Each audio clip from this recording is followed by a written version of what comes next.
Dobrý deň, moje meno je Martin Tam.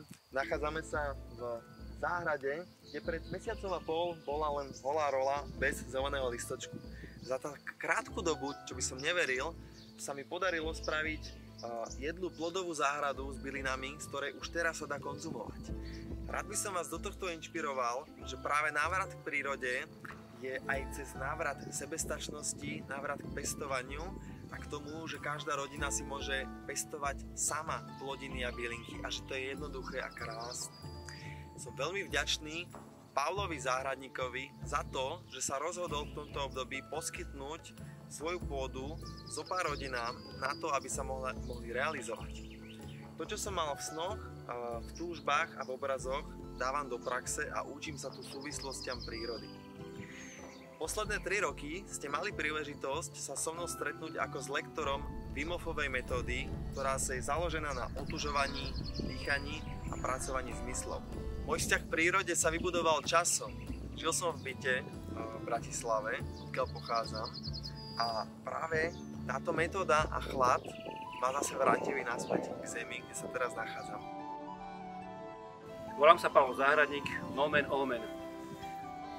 Po intenzívnom podnikaní a vyprodukovaní milióna odevov pre ostrý západoeurópsky trh butikový som dospel k štádiu, že treba zmeniť profesiu a došlo po operácii chrbtice k tomu, že chcem ísť viac k prírode.